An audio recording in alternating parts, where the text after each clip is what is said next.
Buenas tardes, ¿me escuchan?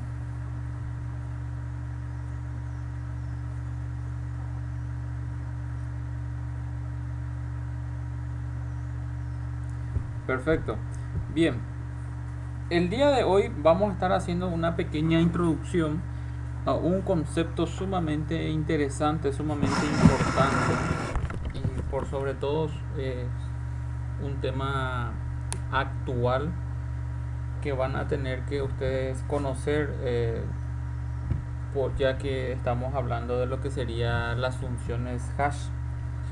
¿Qué serían las funciones hash? Se le denominan las funciones hash sería al algoritmo de encriptación de datos.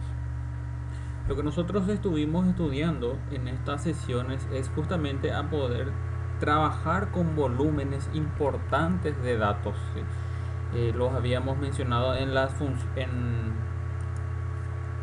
el manejo de los ficheros, ¿verdad? Habíamos mencionado de que una de las funciones que nosotros estamos estudiando es justamente el transporte de información, de volúmenes importantes de información a través de ficheros. Pues bien, y este concepto de las funciones hash viene bastante acompañado con lo que es los intercambios de datos, intercambio de información entre sistemas, ya que es un es una función criptográfica, es una función algorítmica que lo que hace es transformar cualquier cadena de texto o que yo le pase a, a datos que evidentemente no sean entendibles al ojo humano, que solamente sean entendibles a nivel de software. Eso normalmente se utiliza mucho cuando estamos hablando de intercambio de información, de contraseñas de, que nosotros tenemos que almacenar en algún lado. Hoy en día se asocia mucho lo que es la criptomoneda, por ejemplo, las firmas digitales.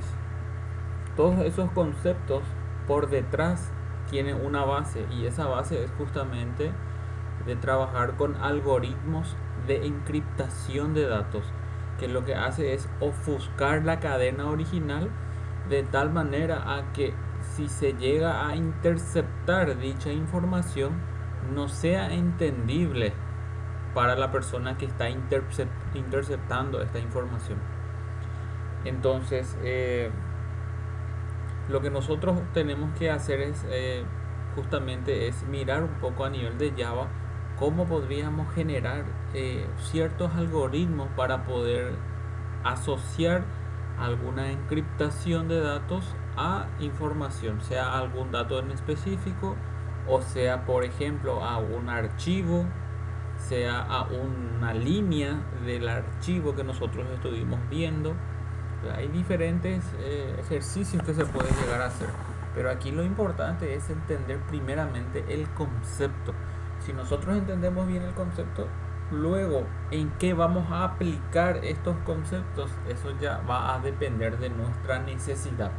Reitero, si yo en algún momento necesito hacer un software que me pida un usuario y una contraseña y evidentemente esa información se tenga que guardar, almacenar para poder hacer la verificación, evidentemente la clave en sí del usuario no lo vamos a guardar en texto plano normal, no lo vamos a guardar como una cadena, lo tenemos que encriptar con algún algoritmo de encriptación que esté ahí disponible o que a mí más me convenza, ¿verdad? Entonces, uno de los usos que podríamos llegar a darle a eso. Otro de los usos es cuando yo quiero estar enviando cierta información a un cliente o a otro software. Yo lo que hago es primeramente generar una clave de encriptación única. O sea, yo de mi lado genero una clave única, lo almaceno en esa clave, envío la información con esa clave incorporada al cuerpo del envío y cuando el cliente me retorna, normalmente qué es lo que se hace, se vuelve a comparar si la llave que te está enviando el cliente coincide con la información que vos previamente guardaste.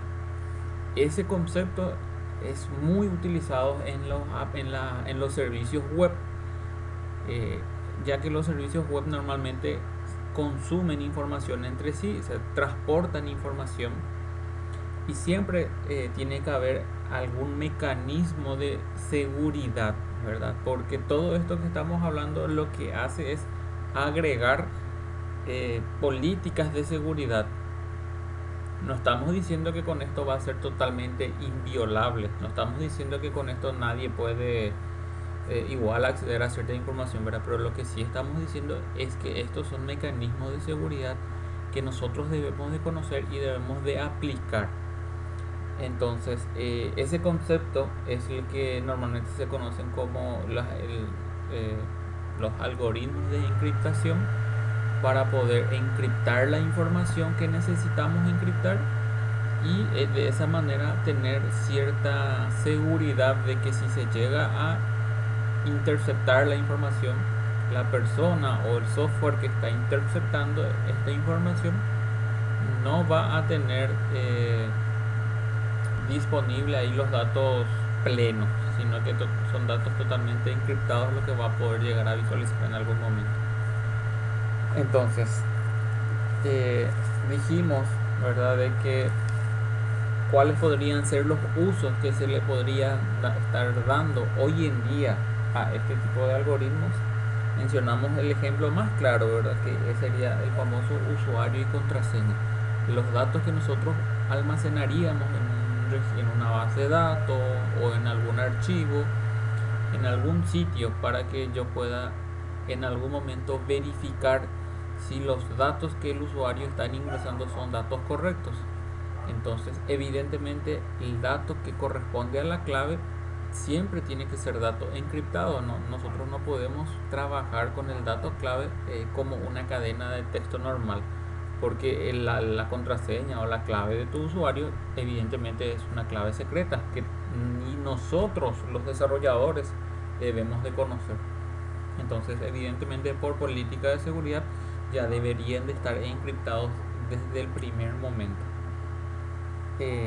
Habíamos dicho también que hoy en día se utiliza mucho por el concepto de la firma digital, se utiliza mucho con el concepto de la moneda criptográfica, se utilizan para las tarjetas de localizaciones individuales, tarjetas de identificaciones individuales, todo lo que tenga que todos los conceptos en los cuales nosotros necesitemos identificar a un individuo, a un objeto, normalmente se puede utilizar algún algoritmo de encriptación para poder encriptar una llave única, y esa llave única solamente que pertenezca a una persona o a algún objeto, ¿verdad? Entonces, esos algoritmos de encriptación son conocidos como, o sea, algunos de los algoritmos utilizados hoy en día es el MD5, por ejemplo, es el algoritmo, por más que ya sea un algoritmo un poco ya un poco viejo, fue uno de los algoritmos que se utilizó en los motores de base de datos. El Postgres, por ejemplo, utiliza el MD5. Luego vino el MD6, que evidentemente fue una mejora del MD5. Y luego ya empezaron a venir los algoritmos SHA, que son algoritmos seguros. Son algoritmos que tienen más codificación, más longitud. Repito, lo que el algoritmo nos va a hacer es convertir una cadena a un algoritmo seguro, y ese algoritmo seguro va a tener una longitud, pero evidentemente no estamos hablando de esa longitud va a ser pequeña, sino que va a tener 30 caracteres, 50 caracteres, 20 caracteres, totalmente aleatorios, totalmente automáticos. El algoritmo es el que se va a encargar de generar esos caracteres, no nosotros en forma de algún algoritmo personalizado lo vamos a estar haciendo. Nosotros vamos a utilizar ya los algoritmos existentes. De las versiones SHA tenemos el SHA 1, el SHA 2 y el SHA 3. son algunos de los que normalmente son utilizados a nivel de software. Entonces, lo que hoy les voy a introducir, lo que vamos a incluir dentro de nuestro test es justamente eso, dentro de nuestro proyecto, perdón, es justamente eso. Voy a proceder a compartir un poco mi pantalla para mostrarles ya, para que vean en el proyecto.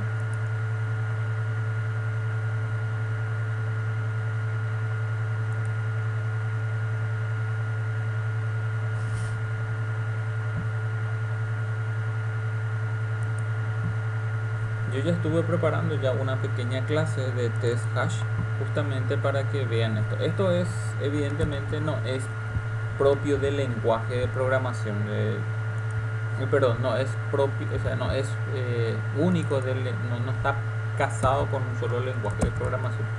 Todo lo que nosotros estamos viendo justamente hace referencia a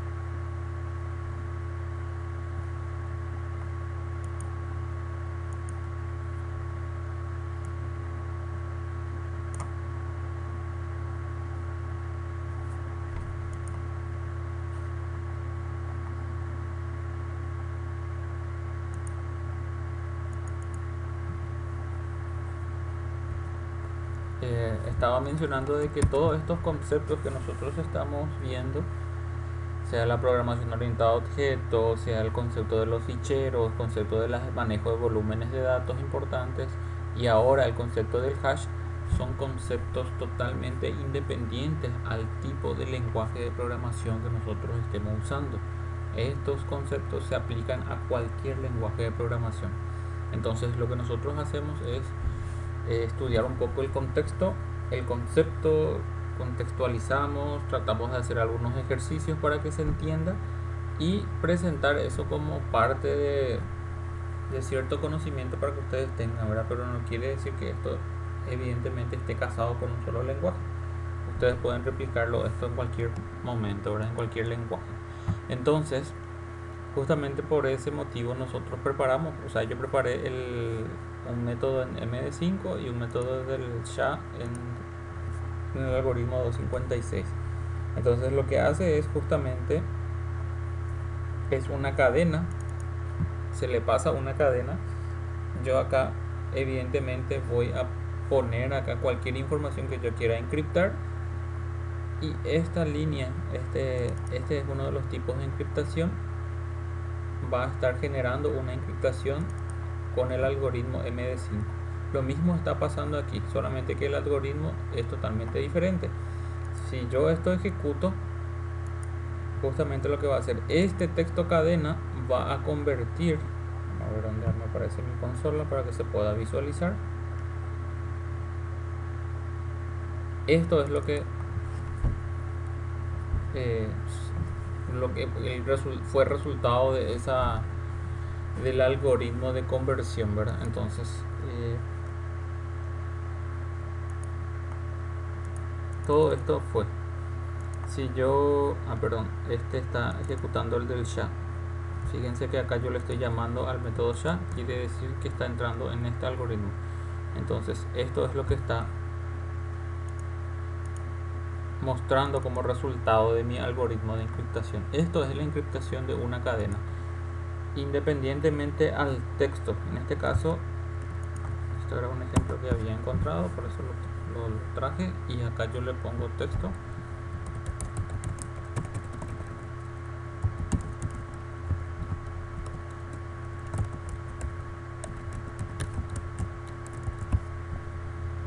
Si yo esto lo vuelvo a ejecutar, esto sería la encriptación de dicho texto. Si yo quiero poner un mensaje para que se vea primeramente el texto,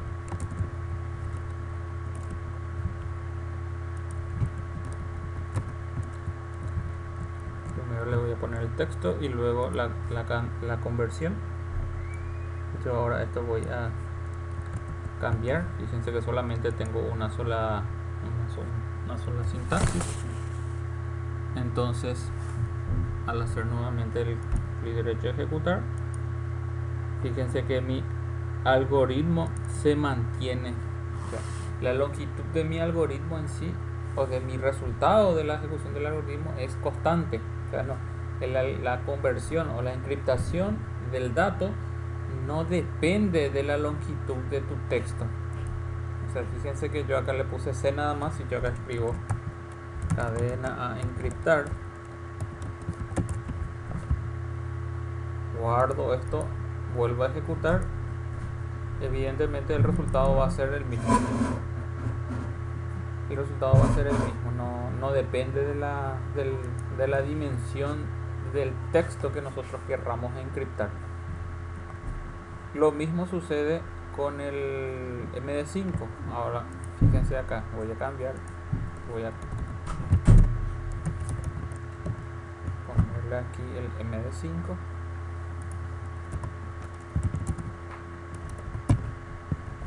Vamos a guardar, vamos a ejecutar y evidentemente vamos a tener un resultado también, pero el resultado es mucho más, o sea, la longitud del resultado de la encriptación es menor que la del 256, que la del SHA-256, pero repito, es el mismo contexto. Solamente les estoy presentando dos ejemplos para que ustedes puedan tenerlo como su nombre lo dice, como ejemplos, ¿verdad? Entonces, ¿qué es lo que nosotros tenemos que conocer? Tenemos que conocer que existen algoritmos de encriptación que nosotros utilizaríamos para poder encriptar alguna información que sea sensible para la empresa, que sea sensible para un usuario, algún dato personal, algún dato que tenga que ver con información sensible, valga la redundancia, cuenta, monto de cuenta, clave del usuario, como habíamos dicho como un ejemplo.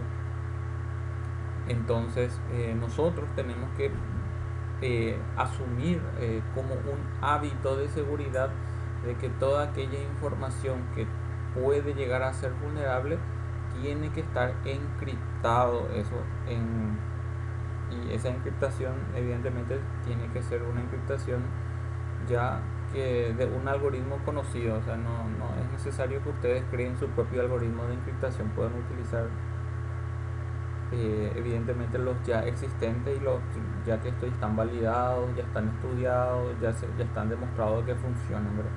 Lo que sí va a ser propio de ustedes va a ser la información. En este caso, este ejemplo, esta cadena o esta cadena que estamos teniendo aquí.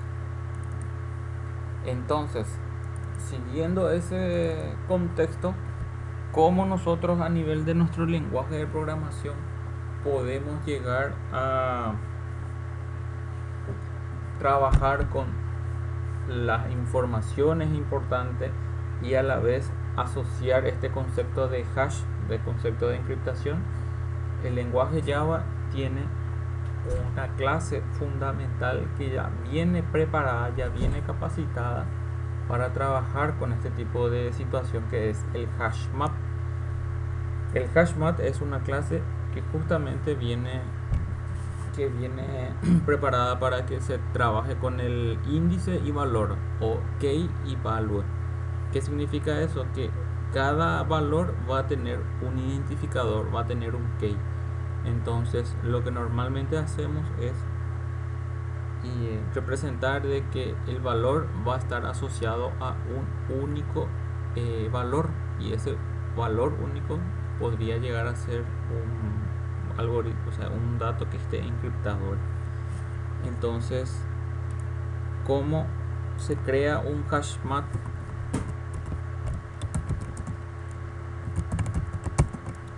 De esta manera, hash, y esta es la clase. La palabra hash ya sabemos de dónde vienen, ¿verdad? Ya estamos, lo que estuvimos estudiando hace un ratito, lo que estuvimos introduciéndonos hace un rato. Entonces, El map hace referencia justamente que es un mapa de valores que va a estar hasheado, ¿verdad? Que va a estar con algún valor único, con algún valor índice único. Y ustedes visualizan en la simbología acá, representa al key, ¿sí? Al valor índice, al valor llave, coma, y el B representa al valor, al value. Entonces, ¿qué es lo que estamos diciendo? Que el valor siempre va a estar asociado a un key, a una llave, a un índice, a un valor único. Entonces, en ese valor único nosotros, ¿qué hacemos? Representamos de esta manera. El hash map se representa de esta manera y se le pone un string. O sea, ¿a qué quiero llegar? Que la simbología acá, que está acá, lo que hace es indicarme de que yo puedo usar cualquier tipo de objeto, cualquier tipo de clase. Yo puedo usar, por ejemplo, puedo usar un string, puedo usar un integer, puedo usar un object, puedo usar una fecha o puedo usar una clase que yo creé. Y lo mismo sucede con la simbología B. La simbología B también tiene esa representación, también nos indica de que cualquier tipo de objeto puede estar contenido acá. Es prácticamente la misma lógica que usamos en esta clase denominada base de fichero. Si recordamos, nosotros nuestra base de fichero o sea, nuestro fichero en sí habíamos preparado para que cualquier tipo de clase pueda ser utilizado. Entonces el hash map también tiene esa visión. O sea, el hash map puede trabajar con cualquier tipo de datos. Entonces nosotros acá tranquilamente podemos decir que esto, por ejemplo, ¿qué va a hacer? Esto va a ser el key, va a ser un string, coma, y ¿qué va a ser lo siguiente? Y yo quiero, por ejemplo, si yo acá quiero poner una lista, puedo ponerle aquí una lista. Si quiero poner un string, si quiero poner la clase fichero, por ejemplo, vamos a ver la clase fichero CSV. Entonces esa es la clase que yo habíamos construido la semana pasada. Entonces al construir eso como una clase propia, nosotros podemos decir que este hash map que va a estar trabajando con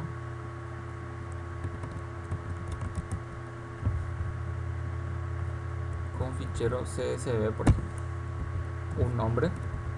Yo estoy declarando, esto es la declaración, todo esto es la declaración, y acá le pongo el nombre, acá le puedo poner datos. Entonces de esta manera estoy declarando la variable de tipo hashmap y como creo, como instancio, de la misma manera que instancio cualquier clase. Datos es igual a new, y evidentemente es este que dice acá, el primerito que dice hashmap, abertura y cierre de menor y mayor que, y abertura y cierre de paréntesis. Esa es la simbología para crear un hashmap, un objeto de tipo hashmap. Entonces, ¿qué es lo que nosotros hacemos después de haber instanciado? Es cargar la información. Entonces, datos, que es el nombre de mi objeto, punto, siempre recuerden que después de la clase viene ya el punto que indica ya las funciones que tiene ese objeto.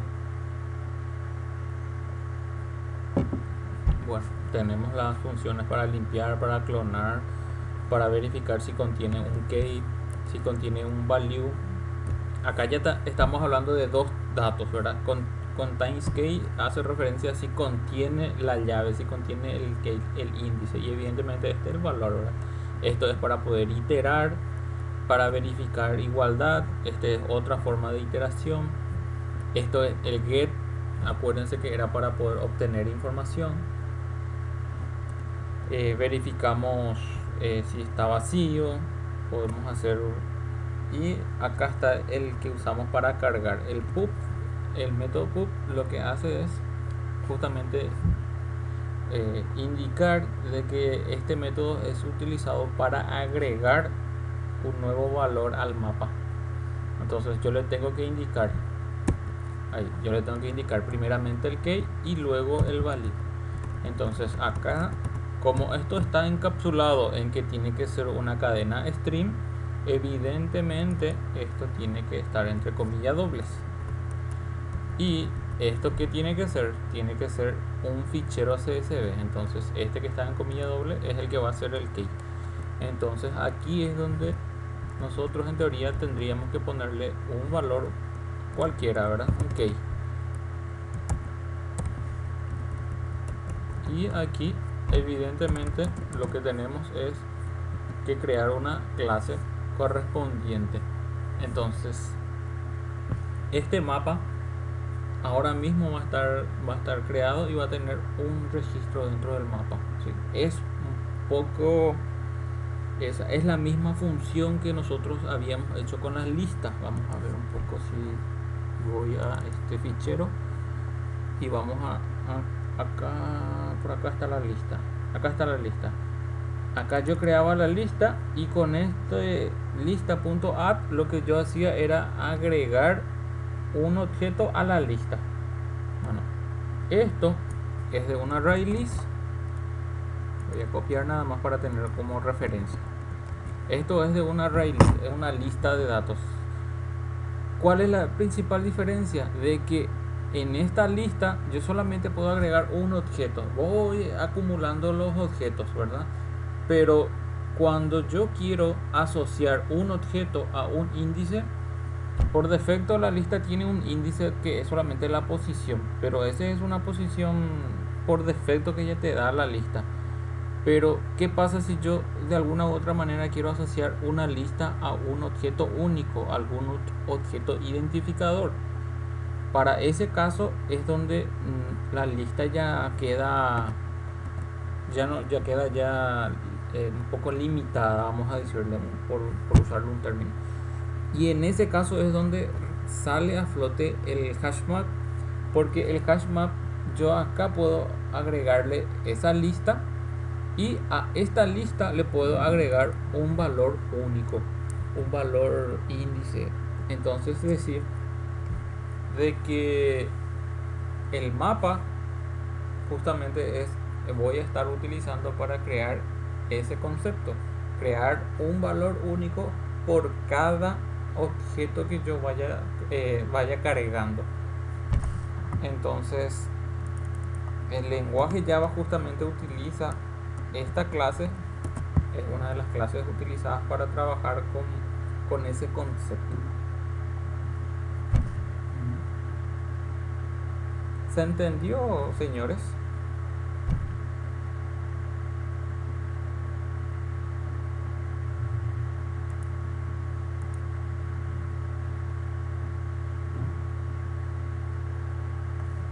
Bien, yo quiero compartir con ustedes voy a compartir en el grupo y voy a compartir también en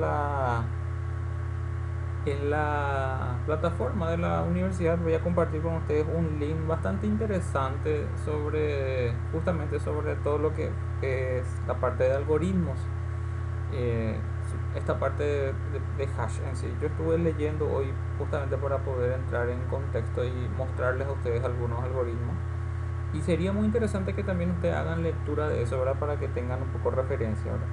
Entonces, pero no se preocupen, ¿verdad? De que esto es a nivel conceptual. Yo no les voy a estar exigiendo que hagamos algoritmos de encriptación dentro de nuestro proyecto. Esto es para que ustedes tengan conocimiento.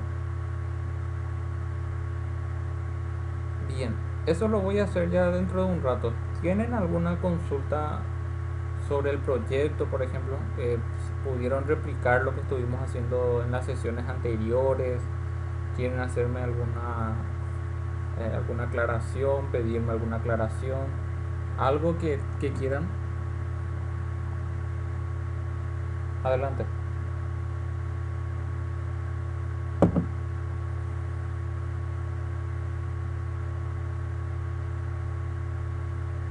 Sí.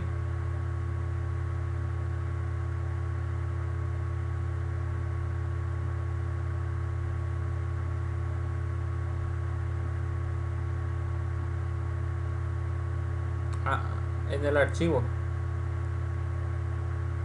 Ah, ya, ya. Déjame que...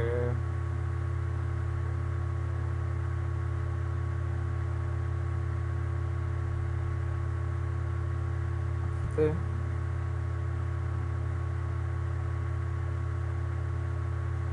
sí, sí.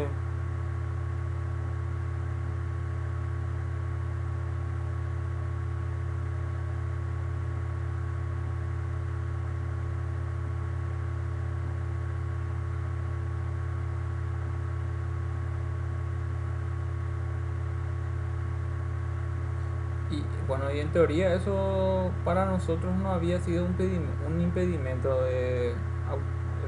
con el separador que ya tenía, podía cortar los cuatro pedazos. Tendríamos que mirar tu código, para poder ver si de repente no hay algo ahí, algo que esté nada más impidiendo la correcta ejecución del programa. Eh, Ya, sí, tendría que mirar tu código de por ahí. Si tenés tu proyecto, podrías compartir, podrías enviarme una imagen, un print de pantalla. eh, a- el tema, no, preferiría que me muestre solamente esa parte puntual, ¿verdad? Para trabajar directo sobre ese caso. Y bueno, y lo mismo te pediría con el archivo aquí, porque ahora no estoy recordando justo el orden que yo le había puesto, del archivo.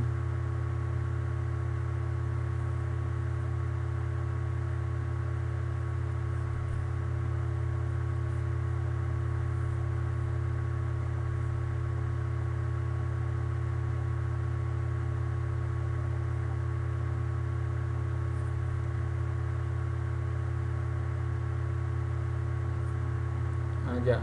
Y bueno, y tal vez eso haya sido, no haya sido casual, sino que tal vez el archivo en sí ya tenga datos un poco, porque eran datos de prueba nada más, eran datos que yo tenía en una base de datos aquí de prueba, y yo hice una migración de esos datos para poder pasarles a ustedes. Yo realmente no me senté a verificar si los datos son datos limpios, por decirlo así.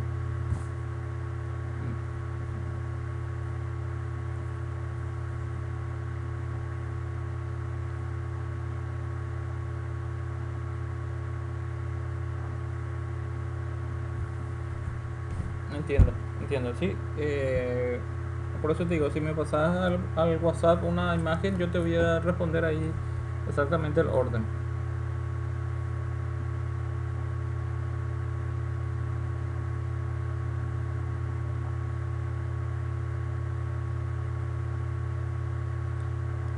¿Alguna otra consulta, señores?